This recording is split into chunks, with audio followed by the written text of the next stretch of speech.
Bem-vindo ao culto da Igreja Missionária do Aeroporto de Londrina. Eu sou o pastor Israel Liberato e é uma alegria ter você com a gente, é uma alegria nos encontrarmos mais uma vez, né? Meu desejo é que Deus te abençoe profundamente hoje, né, nesse nosso encontro. Esse é um culto para nós adorarmos a Deus, é um culto para nós revigorarmos a nossa fé, a nossa esperança, né, fortalecermos a nossa fé. É um culto para nos unirmos, né, cada um na nossa fé, onde estivermos agora, e experimentarmos a graça abundante de Deus na nossa vida. Quero pedir que você abra o seu coração, né? Você não está aqui por acaso, abre o seu coração enquanto vamos louvar o Senhor Jesus. Cante, adore ao Senhor, Deus habita nos louvores, Ele quer ouvir você, então adore Ele com todo o seu ser, a sua família, onde você está reunido agora. Mas também abra o seu coração para tudo aquilo que vai acontecer hoje. Nós temos um momento da oração e que nós clamamos, é um momento que você pode fazer um pacto de fé e colocar todas as suas necessidades diante de Deus, momento da ceia do Senhor Jesus, também de nos unirmos até aquele dia, em obediência a Jesus, até aquele dia que Ele vai nos servir pessoalmente, então será maravilhoso. Então participe desse momento e tudo aquilo que Jesus tem que fazer na sua vida, que Ele faça nesse dia. Então você está aqui porque Deus trouxe você, que Ele abençoe a sua vida, e quando tivermos o momento da palavra, abra o seu coração e peça que Deus fale com você e te dê entendimento no nome de Jesus. Deus te abençoe grandemente.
coração, amém, Jesus?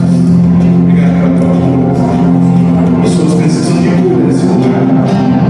Pessoas precisam de transformação. Pessoas precisam de milagre, Pai. O Senhor pode fazer isso. Obrigado, Jesus. Ouça o nosso desejo, Pai. Ouça a nossa angústia, a nossa oração, Pai. Seja o Senhor. Transforma, Pai. Milagre, Senhor. O Senhor pode fazer isso. Em nome de Jesus. Aleluia. Obrigado, Senhor. Obrigado, Senhor. Obrigado, Senhor. Vamos cantar em nome de Jesus. Aleluia. Olha para a cruz, irmãos. Não olha para os poderes. Olha para o Senhor. Eu olho para a cruz. E para o Senhor vou. O seu sofrer a te ensinar.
Bom dia, irmãos.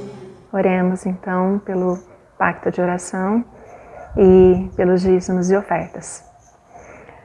Bondoso Deus, maravilhoso é o Senhor, soberano, e ao mesmo tempo cuida de nós tão pequeninos. O Senhor conhece cada contexto, cada vida, sabe das nossas limitações e sabe dos nossos sonhos e das nossas realizações. porque o Senhor é o Deus da história, do passado, do presente e do futuro. Para o Senhor não há limites. O Senhor sabe daqueles irmãos que precisam tomar decisões importantes e que esperam do Senhor essa sabedoria para serem assertivos nessas decisões. Também te agradeço por aqueles que já encontraram no Senhor a solução e que agora estão desfrutando dessa solução, da graça que o Senhor sempre dá. Tem pessoas que estão com problemas de saúde, com problemas emocionais, com problemas de relacionamento, pessoas que estão se sentindo sozinhas, desamparadas.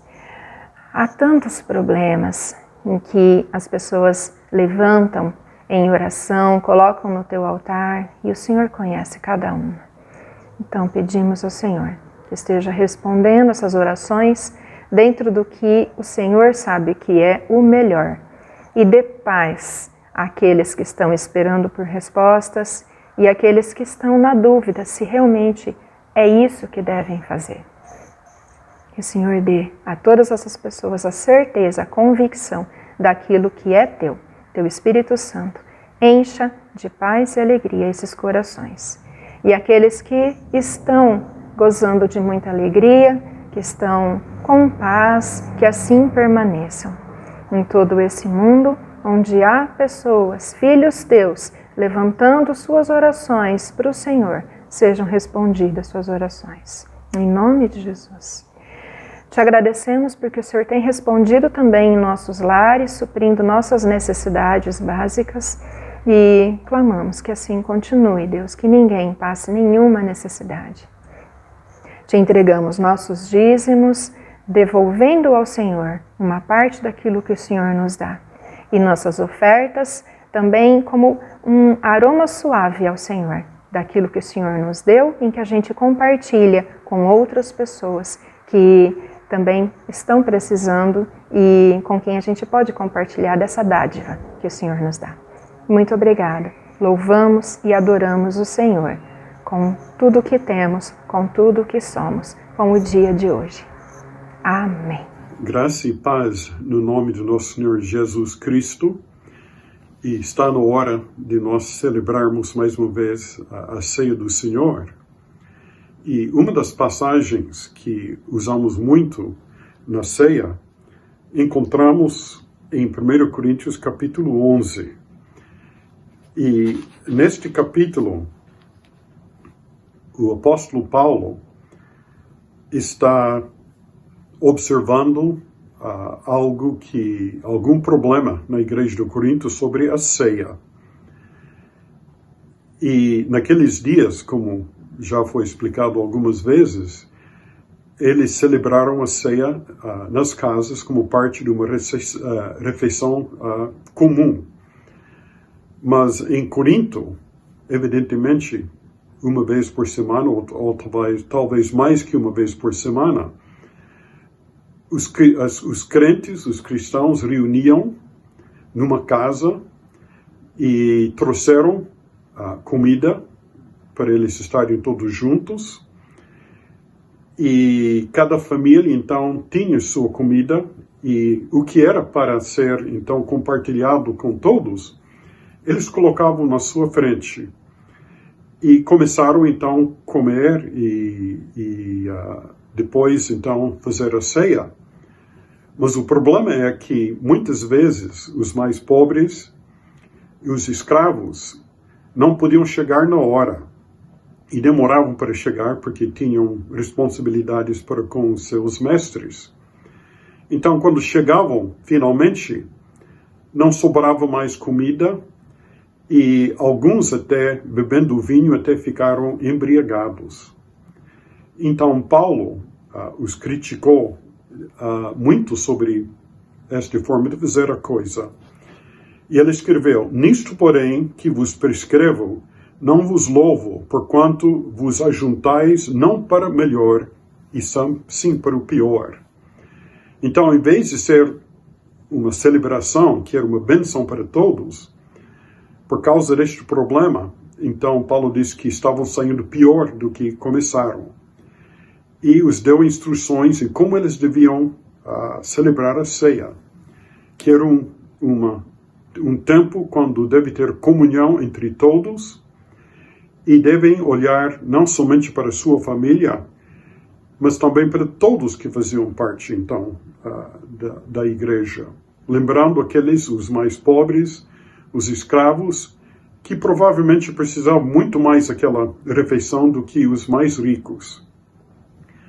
Então, pensando sobre o que estamos enfrentando hoje com esta pandemia, vamos lembrar os mais fracos, os mais necessitados.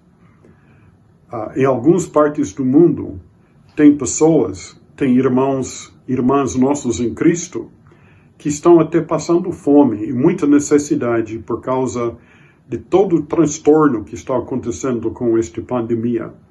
Pode ser que tenha alguns até dentro da nossa igreja que também estão passando por necessidades. Então, ao tomarmos esta ceia, vamos lembrar destes que são mais necessitados. Em inglês, a ceia muitas vezes é chamado communion, que quer dizer comunhão. E é uma hora de comunhão de nós com Deus, mas também uns com os outros. Então, tomando a ceia, vamos lembrar, então, não somente do nosso relacionamento com Deus, e não somente o que Cristo fez por nós na cruz, que realmente é a parte mais importante, mas vamos lembrar também nossos irmãos e irmãs ao redor do mundo, muitos que estão sofrendo neste momento.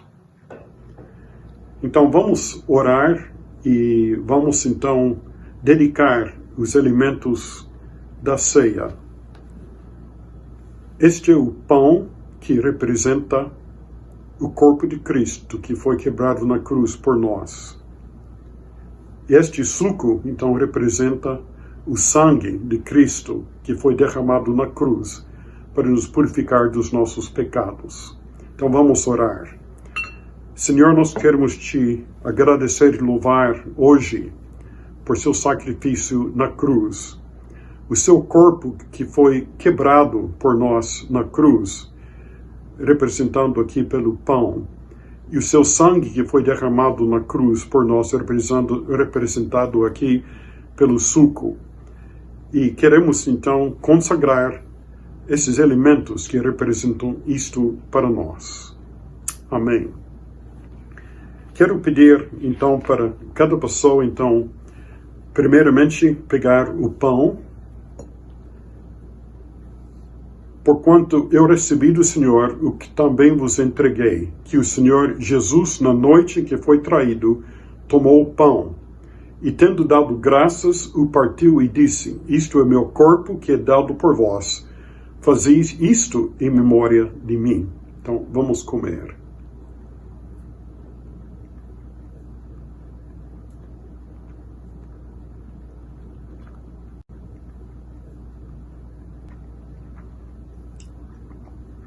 Amém.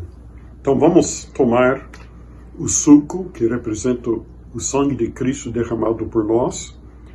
E o apóstolo Paulo também escreveu para os crentes em Corinto: por semelhante modo, depois de haver ceado, tomou também o cálice, dizendo: este cálice é a nova aliança no meu sangue. Fazei isto todas as vezes que o beberdes, em memória de mim. Porque todas as vezes que o comerdes este pão e beberdes o cálice, anunciais a morte do Senhor até que ele venha. Então, vamos beber.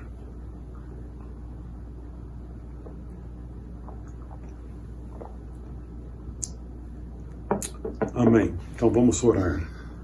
Mais uma vez, Senhor, queremos te agradecer pelo seu sacrifício na cruz por nós. O seu sangue que foi derramado por nós, o seu corpo que foi quebrado por nós. E também queremos lembrar, Senhor, este dia, todos aqueles ao redor do mundo que também são irmãos e irmãs nossos em Cristo, muitos que estão sofrendo por causa da pandemia, alguns até passando fome. Que o Senhor possa confortar, consolar e providenciar o que eles necessitam. E tudo isso nós pedimos em nome do nosso Senhor Jesus Cristo. Amém.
Você acha aterrorizante o que está acontecendo no mundo?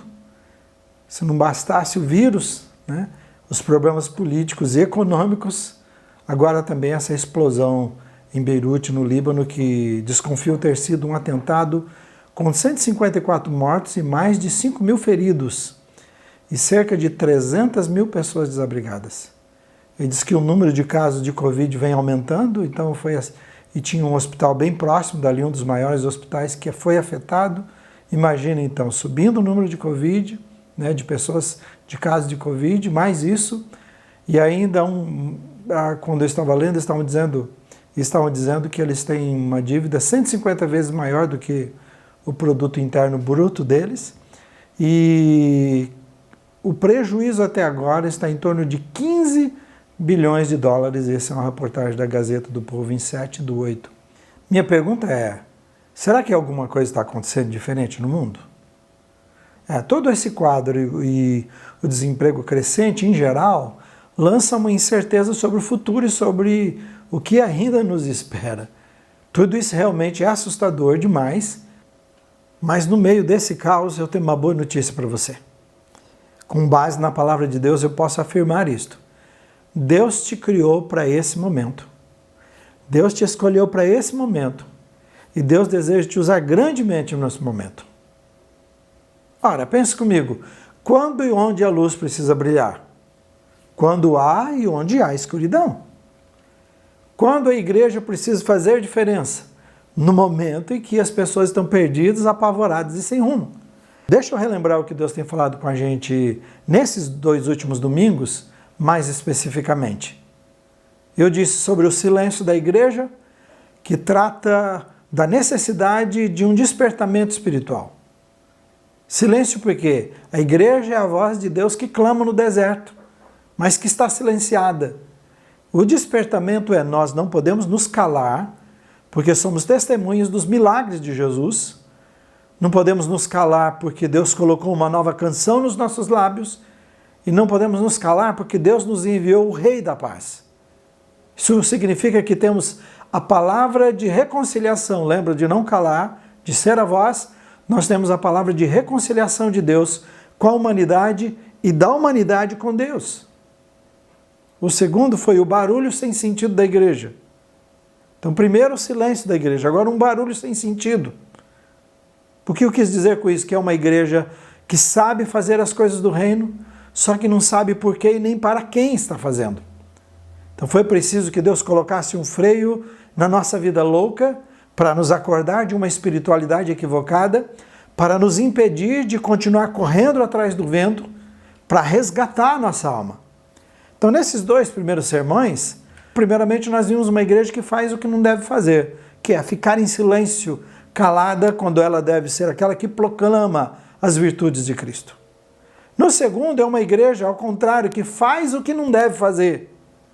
Porque é uma igreja que tem atividades, que faz muita coisa, mas que está tão ocupada com essas coisas que perdeu o Deus da igreja e o Senhor, que é o dono dessa obra, que está fazendo no seu poder, na sua força pessoal, sem o poder e a presença de Deus e a bênção de Deus. E hoje, continuando essa série, o tema é por um motivo bem maior. E o que trata? Trata do caminho da igreja nesse mundo. Então eu falei primeiramente do silêncio da igreja, depois do barulho sem sentido da igreja e agora do caminho da igreja nesse mundo.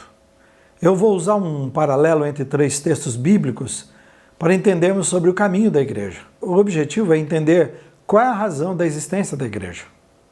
Você já se perguntou por que Deus escolheu um povo? Então no passado ele escolheu o povo de Israel, né? Os descendentes de Abraão. E depois, em Jesus, se estende para os gentios, não somente o povo de Israel, mas para todas as nações. E agora o Israel de Deus não é mais somente os filhos descendentes de Abraão, mas o Israel de Deus agora todos aqueles que têm Jesus na sua vida. E então agora o povo de Deus é a igreja de Deus, que é a igreja espalhada por todo o mundo, e não somente uma igreja judaica. Qual foi o objetivo de Deus com isso? Porque ele escolhe um povo. Porque esse povo levou o seu nome. Porque ele andou com esse povo. Porque ele fez milagres. Tanto no passado como depois no presente, na época de Jesus, né? Qual a razão? 3 textos. Primeiro é Êxodo, no Velho Testamento, Êxodo 19, 3-6, que vai deixar claro qual é esse caminho da igreja. Diz assim: logo Moisés subiu ao monte para encontrar-se com Deus, e o Senhor o chamou do monte, dizendo: diga o seguinte aos descendentes de Jacó e declare aos israelitas: vocês viram o que eu fiz ao Egito e como os transportei sobre asas de águias e os trouxe para junto de mim. Agora, se me obedecerem fielmente e guardarem a minha aliança, vocês serão meu tesouro pessoal dentre todas as nações, embora veja só, vocês serão meu tesouro pessoal dentre todas as nações, embora toda a terra seja minha. Agora, o foco está aqui. Vocês serão para mim um reino de sacerdotes e uma nação santa. Essas são as palavras que você dirá aos israelitas. Quando você vem para o Novo Testamento, quando a gente vai para o Novo Testamento, 1 Pedro 2,5 e também o versículo 9, eu só estou resumindo, pegando partes para você ver as ligações, tá bem? Diz assim, versículo 5, vocês também estão sendo utilizados como pedras vivas na edificação de uma casa espiritual para serem sacerdócio santo, oferecendo sacrifícios espirituais aceitáveis a Deus por meio de Jesus Cristo. Vocês, porém, são geração eleita, sacerdócio real, nação santa, povo exclusivo de Deus, para anunciar as grandezas daquele que os chamou das trevas para a sua maravilhosa luz. O foco, de novo, está aqui nesta geração eleita, no sacerdócio real da nação santa, de um povo exclusivo de Deus. E em Apocalipse, agora no final, então, quando tudo se encerra, quando se fala dos fins dos tempos, há uma palavra de Jesus através de João, é a revelação dele sobre os fins dos tempos, falando às 7 igrejas, e a palavra aqui diz o seguinte, versículo 4 a 7, João, às 7 igrejas da província da Ásia, a vocês graça e paz da parte daquele que é, que era e que há de vir, dos 7 espíritos que estão diante do seu trono, e Jesus Cristo, que é a testemunha fiel, o primogênito dentre os mortos e o soberano dos reis da terra. Veja o que diz, ele que nos ama e nos libertou dos nossos pecados por meio do seu sangue e nos constituiu reino e sacerdotes para servir a Deus e Pai. A ele sejam a glória e o poder para todos sempre. Amém. E eis que ele vem com as nuvens, e todo olho verá, e até mesmo aqueles que o transpassaram, e todos os povos da terra se lamentarão por causa dele. Assim será. Amém. Olha, você pode interpretar a sua caminhada com Jesus como alguém que estava enfrentando alguma situação difícil na vida, e aí falaram de Jesus para você, você teve um encontro maravilhoso com Jesus, você o recebeu, passou por todo aquele processo que o próprio Jesus ensinou e a sua vida mudou completamente. Então, eu estava à beira da morte. Eu tinha um orgulho muito grande no meu coração, uma soberba. E o fato de me deparar com a morte, então quebrantou meu coração, me humilhou e eu me encontrei. Jesus falou comigo, eu me encontrei com Jesus e abriu meu coração para ele. Então, muitos de vocês, eu acredito que a grande maioria, se encontrou com Jesus num momento complicado da vida, geralmente. E aí, então, nós somos maravilhados com o que ele fez com a gente. Então, você agora e eu, você é uma pessoa grata, é feliz, procura fazer tudo o que entende que Deus espera de um bom cristão, e você vai levando a sua vida. Só que a sua vida para aí. Você não consegue ir além disto. Mas eu parei para pensar como realmente foi o seu encontro e o meu encontro com Jesus. A descrição da palavra de Deus sobre esse encontro diz que não foi um encontro casual. O seu encontro com Jesus fez parte de um plano eterno de Deus. Você estava triste, você estava passando por uma situação, ele consolou o seu coração, ele fortaleceu o seu coração, mas o seu plano vai além disto. A Bíblia diz que a terra era sem forma e vazia, e a palavra diz que Deus disse que construiria o universo, uma obra esplendorosa, majestosa, e que colocaria nesse universo o homem e a mulher, a maior e mais importante obra da sua criação. Você pode perguntar, mas por que você diz que o homem e a mulher é a obra mais importante da criação de Deus? Por quê? Porque somente de tudo que ele faria e de tudo que ele fez, você e eu seríamos criados à sua imagem e semelhança. Isso significa que temos capacidade de governar o mundo, de decidir, de escolher, de se relacionar, de sentir, de amar, de compadecer, de adorar, de servir. Então, o seu encontro com Jesus, como eu disse, não foi um encontro casual, mas foi um encontro planejado antes da fundação do mundo. Por isso eu disse, Deus te criou para esse momento. Ele te escolheu para esse momento e quer usar você nesse momento. Então, enquanto o mundo se prostrou e se apequenou diante da crise mundial que vivemos, não somente por causa do vírus, mas também pela política e a economia, a Igreja de Jesus tem um chamado e uma incumbência neste mundo. E o chamado e a incumbência é para cada um de nós. Nós somos a Igreja de Jesus. Então, que motivo maior é esse que Deus tem para todos nós? Cada um de nós é uma pedra útil na construção da igreja. 1 Pedro 2,5, que já lemos, diz que estamos sendo utilizados como pedras vivas. Então, cada pessoa que é recebida no corpo de Cristo é considerada uma pedra viva. Então, pensa numa construção. Uma construção tem pedras. Né? No nosso caso aqui, nós usamos tijolos, né? Lajotas. E essas são que dão sustentação na construção. Né? Fazem parte especial da construção. Só que ele diz que nós somos pedras, mas pedras vivas, que têm vida. Então, cada um de nós tem um lugar e uma necessidade nessa construção, nessa edificação do reino e do corpo de Cristo. E por ser pedra viva, você e eu não somos uma pedra de enfeite, nem uma pedra para escorar a construção. Você entende isso? Você é vivo, tem vida. E que vida é essa? É a vida do Espírito Santo, que habita, que está em nós, e que te põe de pé em ação para agir e servir no poder de Deus. Então a sua disposição aqui para Deus precisa ser: Senhor, qual é o seu plano? Qual é a sua vontade para a minha vida nesse tempo de crise que todos vivem? Né? Que motivo maior é esse que Deus tem para todos nós? Também que cada um de nós é um sacerdote de Deus. Como sacerdote, nós vivemos para oferecer sacrifícios espirituais a Deus. Sacrifícios que sejam aceitáveis a Deus. A editora Esperança descreve sacrifícios como oração, ações de graça, louvor e adoração, o testemunho no nome de Jesus, fazer o bem, partilhar com os necessitados. Entende? Esse é o sacrifício que Deus espera de você e de mim. No passado era apresentado, você e eu levávamos, as pessoas, né, naquela época, levavam um cordeiro inocente para morrer por causa do pecado da gente. Agora, e esse era o sacrifício que era pedido e que era aceitável para Deus. Mas agora, só que era um sacrifício morto e que não decidiu por si.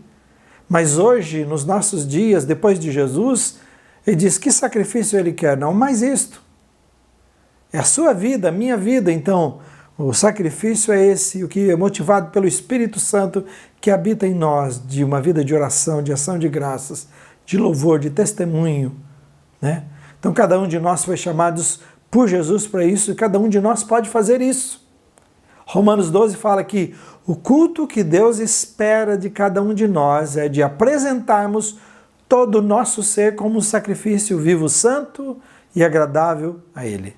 Um sacrifício vivo, santo e agradável a Ele. A nossa vida como sacrifício que apresentamos cada dia. Salmo 57, 17, Davi disse: os sacrifícios para Deus são um espírito quebrantado e um coração quebrantado e contrito não desprezarás, ó Deus. Então sua disposição para Deus aqui precisa ser de obedecer e servir. Peça: Pai, me transforma em alimento para saciar o faminto e ao sedento. Lembra, eu disse há poucos dias, numa das mensagens, Jesus foi até a figueira para saciar a sua fome. E ela não tinha nada, nenhum fruto para oferecer. As pessoas não podem chegar em você e em mim e não encontrar nada. Eles precisam chegar porque nós somos a única esperança. Jesus é o pão partido, que é o alimento para o mundo. E você e eu somos chamados para ser esse pão partido. Saciar a fome e a sede das pessoas que necessitam. Que motivo maior é esse que Deus tem para todos nós? É que cada um de nós tem exclusividade para Deus. Nós somos um povo exclusivo dele. Nós estamos no mundo, mas não podemos ser do mundo. Nós estamos no mundo, mas não podemos viver como o mundo vive. Nós estamos no mundo, mas não podemos ser controlados pelo mundo. Nós possuímos coisas do mundo, mas não podemos ser possuídos por essas coisas do mundo.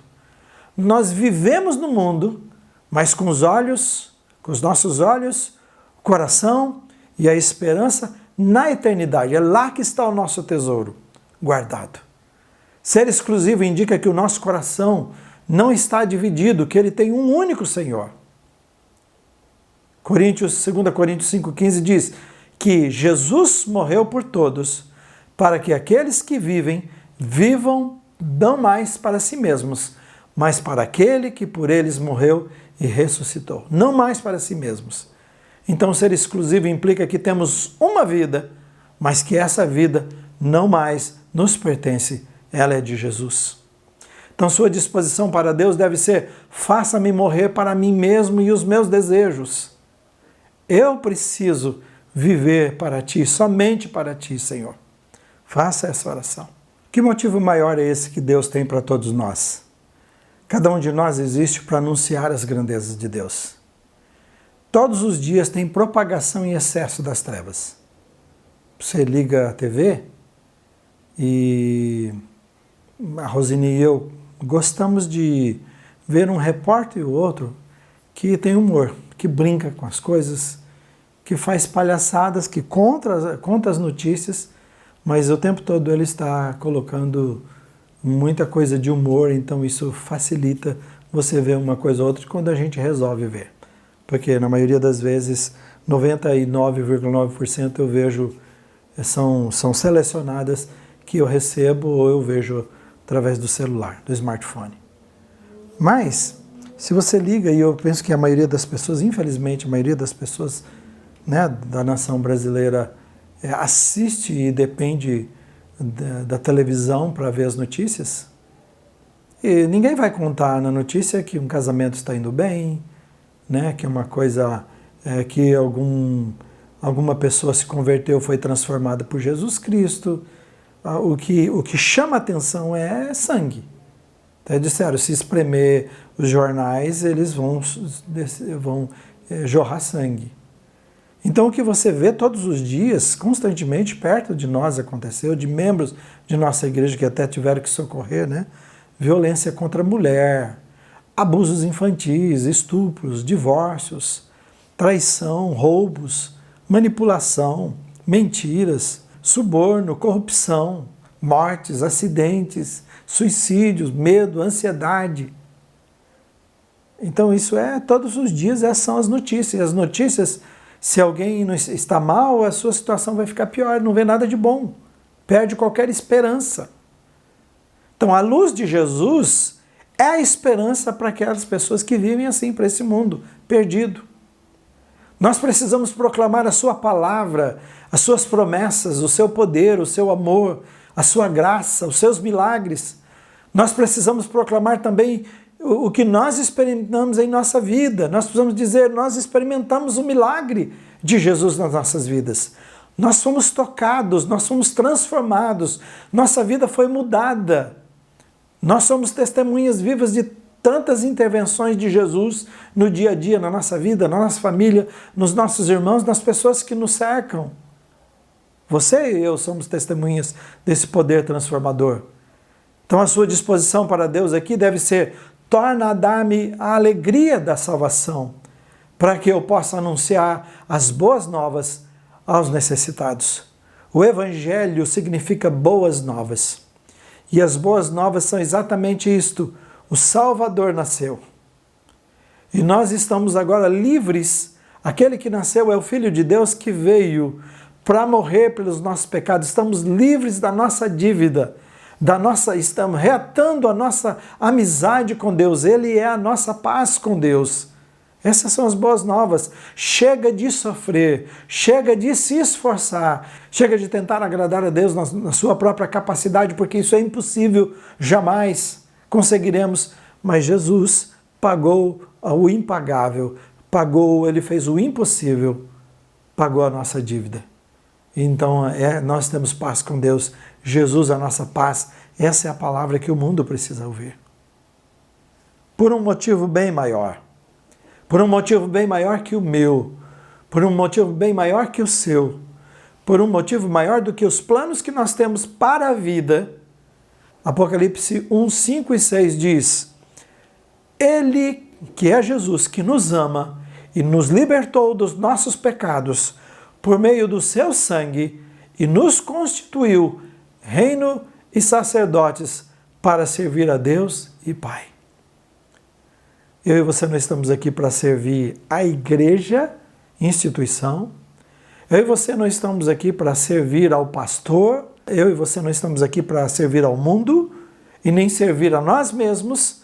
Nós estamos aqui, fomos constituídos reino e sacerdotes para servir ao nosso Deus e Pai. Então cada um de nós é uma pedra útil e essencial na construção da igreja. Cada um que recebe a Jesus é encaixado nesse edifício igreja como pedra viva. Cada um de nós é um sacerdote de Deus, estamos aqui para servi-lo. Cada um de nós tem exclusividade para Deus, pertencemos completamente a Ele. Cada um de nós existe para anunciar as grandezas de Deus. Então eu quero encerrar dizendo o seguinte, afirmando com toda a veemência a você. Eu não sei como você está vivendo a sua vida. Eu espero que você não esteja prostrado espiritualmente e seja mais uma vítima da vida nesse momento. A palavra de Deus nos garante suas promessas, a presença de Deus, a presença do Espírito, a salvação de Jesus, o sacrifício dele por nós, garante que Deus te criou para esse momento, que Deus te escolheu para esse momento, que Deus deseja te usar poderosamente e abundantemente nesse momento em que as pessoas estão em crise. Pergunto a você, você está pronto? Você está pronta? Jesus quer ouvir de você, eis-me aqui, Senhor, eis-me aqui, eu quero te servir. Feche os seus olhos e eu vou orar com você nesse momento. Pai, muito obrigado por esta palavra neste dia, que é um propósito maravilhoso, inimaginável para cada um de nós. Quantas pessoas estão vivendo nesse mundo, nesse momento, e não encontraram paz para suas vidas porque não encontraram o sentido da sua vida. Não sabem de onde vieram, não sabem quem são, e nem sabem para onde vão, não sabem por que estão aqui. Mas nós temos em Jesus, através da Tua Palavra, Teu Espírito Santo, que é o selo de garantia, que no nosso coração confirma essa verdade, de que nós somos criados para o louvor da Sua glória. Que antes da fundação do mundo o Senhor já planejou isto, que nós seríamos a obra mais importante da sua criação, não por causa de quem nós somos, mas por causa de quem tu és, por causa daquilo que o Senhor fez por nós, mas por causa de como o Senhor nos fez. Somos os únicos que têm a sua imagem e semelhança. E esta é a maneira de nós mostrarmos para o mundo a sua glória. Como é ser parecido com Jesus? Como é ser parecido com Deus? Nós precisamos buscar cada vez mais uma vida cheia do Espírito, para que a imagem de Jesus seja refeita e feita em nós, para que cada um encontre em nós o brilho da Tua presença e da Tua glória. Precisamos ser, Pai, pão partido por esse mundo. Confesso, Pai, o pecado de cada um de nós. Nós precisamos de reavivamento para as nossas vidas. Precisamos que o Senhor derrame sobre nós da sua graça e do seu poder sem medida e torna a dar-me a alegria, torna a dar a cada um de nós a alegria da salvação. Que cada um de nós entendamos o propósito maior da nossa vida, que é ser reino e sacerdotes para Te servir. E que possamos buscar essa vida que Te ama acima de todas as coisas, comprometida com o Senhor, esquecendo desta vida, sabendo que tudo aqui é instável demais, que tudo aqui é passageiro demais, que tudo aqui já já vai ser destruído, mas que nós temos a nossa esperança de um novo céu, uma nova terra, e nós vamos viver eternamente com o Senhor. E o nosso coração e o nosso tesouro precisa estar aí na eternidade. Cura o nosso coração para Ti e ajuda-nos a sermos essa igreja que o Senhor chamou para ser, significativa, relevante, que toca o mundo, apaixonada pelas pessoas, pela humanidade sem Jesus, que ama os irmãos, que ama os perdidos e que não mede esforços e que tem um coração cheio de amor e de misericórdia e que tem um desejo profundo de servir e de viver completamente para Ti. Então cura o nosso coração, reaviva. Obrigado pelo despertamento, pelo reavivamento que o Senhor está derramando sobre a nossa igreja, sobre a minha vida, sobre a minha família, a minha liderança, a nossa igreja, a nossa cidade, e o nosso país e o mundo, em nome de Jesus, para a glória de Jesus. Amém. Eu desejo uma semana abençoada para você, como sempre. Cada vez mais a gente tem visto quanto é difícil em relação ao vírus. Não tem vacina, eu termino sempre falando isto. Quero pedir a você para que tome muito cuidado, né? Nós já temos a nossa primeira família da igreja que foi acometido do vírus, né? Então vai chegando perto, vai chegando perto. Por isso que a gente ainda continua online, né? Mas eu louvo a Deus porque nós somos muito abençoados. Nós temos muita saudade uns dos outros, mas Deus tem nos abençoado de uma maneira especial, espetacular, não é? E tem sido bom servi-lo assim também, com a nossa família, nas nossas casas, mas eu quero ter certeza que você está tendo todo o cuidado, então proteja-se, né? Só saia se for necessário, né? E quando sair, tomando aquelas medidas necessárias. Que Deus te abençoe, proteja a sua família, livre do mal, que Ele sustente a sua família, né? Que Ele supra cada uma das necessidades, que a sua família seja uma família que experimenta a alegria e a vida abundante de Jesus toda semana, que Ele proteja você de todo mal e te dê uma semana de vitória, uma vida de vitória, no nome de Jesus e para a glória de Jesus. Antes de encerrar, eu quero parabenizar cada pai que está nos assistindo. Você viu que a nossa liderança preparou um presente especial para você nesse dia e o objetivo é de reconhecer, né? O papel tão importante que você tem, os desafios, principalmente nesses dias de confinamento, né? Sempre é um desafio, muito mais agora, pedindo que Deus te dê discernimento, sabedoria, né? Paciência, que você busque a orientação de Deus para ser o pai que você precisa ser, né? Cheio do Espírito Santo e também para liderar a sua casa nesse momento tão difícil, né? Deus é tão bom, Ele confiou esse papel em você, né, essa responsabilidade de liderança, né, de pai e liderança do lar, e Ele tem sabedoria, Ele tem a força que você precisa. Então Deus te abençoe, um feliz dia, não somente hoje, mas que todos os dias você seja um pai abençoado no nome de Jesus. Até já no nosso próximo encontro.